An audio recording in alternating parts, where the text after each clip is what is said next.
স্বাগতম জানাচ্ছি আপনাদের প্রিয় ইউটিউব চ্যানেল শিখন টিউবে। আজ আমরা জানব কেন বাংলাদেশ ও পাকিস্তানের মধ্যে দ্বন্দ্ব সৃষ্টি হয়েছিল, কোন ঐতিহাসিক কারণে স্বাধীনতা যুদ্ধ অনিবার্য হয়। এই প্রতিবেদনটি ইতিহাসের আলোকে নিরপেক্ষভাবে উপস্থাপন করা হয়েছে। 1947 সালে ব্রিটিশ শাসনের অবসানে ভারত বিভক্ত হয়ে গঠিত হয় পাকিস্তান রাষ্ট্র।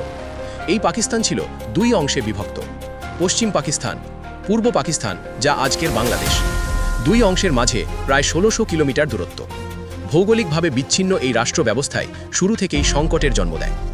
রাষ্ট্র পরিচালনার ক্ষমতা, সেনাবাহিনী এবং প্রশাসন পুরোপুরি পশ্চিম পাকিস্তানের নিয়ন্ত্রণে ছিল।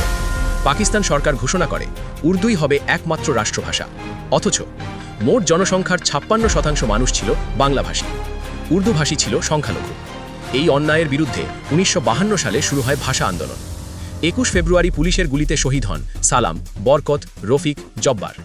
এই রক্তের বিনিময়ে বাংলা রাষ্ট্রভাষার স্বীকৃতি পেলেও পূর্ব বাংলার মানুষের মনে জন্ম নেয় গভীর বঞ্চনা ও ক্ষোভ। পূর্ব পাকিস্তান ছিল পাকিস্তানের প্রধান অর্থনৈতিক চালিকা শক্তি। পাট রপ্তানি থেকে আসত বৈদেশিক মুদ্রার 70%, কিন্তু উন্নয়ন ব্যয় হতো পশ্চিম পাকিস্তানে। উদাহরণ: শিল্প কারখানা, সেনাঘাঁটি, শিক্ষা ও স্বাস্থ্য খাত, সবকিছুতেই পূর্ব পাকিস্তান ছিল অবহেলিত। এই বৈষম্য মানুষকে ধীরে ধীরে বিদ্রোহী করে তোলে। 1970 সালের সাধারণ নির্বাচনে আওয়ামী লীগ জাতীয় পরিষদের সংখ্যাগরিষ্ঠতা অর্জন করে। সংবিধান অনুযায়ী সরকার গঠনের অধিকার থাকলেও ক্ষমতা হস্তান্তর করা হয়নি। পশ্চিম পাকিস্তানের শাসক গোষ্ঠীর এই সিদ্ধান্ত দেশকে ঠেলে দেয় চরম রাজনৈতিক অচলাবস্থার দিকে। 7 মার্চ বঙ্গবন্ধুর ঐতিহাসিক ভাষণ বাঙালি জাতিকে স্বাধীনতার জন্য প্রস্তুত করে।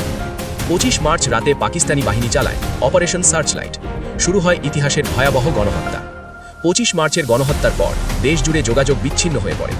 এই সংকটময় মুহূর্তে ইতিহাসে সাহসী ভূমিকা রাখেন মেজর জিয়াউর রহমান।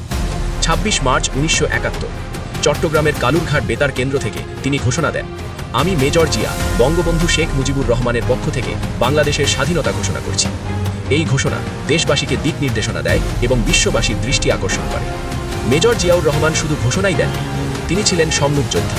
তিনি 1 নম্বর সেক্টরের কমান্ডার হিসেবে দায়িত্ব পালন করেন, পরে জেড ফোর্স গঠন করেন, সরাসরি যুদ্ধক্ষেত্রে নেতৃত্ব দেন।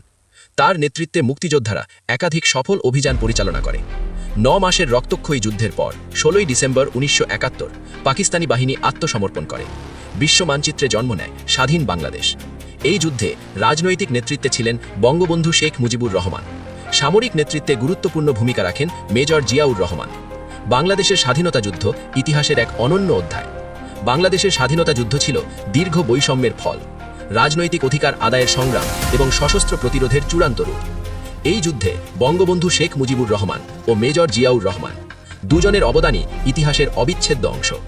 ভিডিওটি ভালো লাগলে শিখন টিউব সাবস্ক্রাইব, লাইক, কমেন্ট করুন।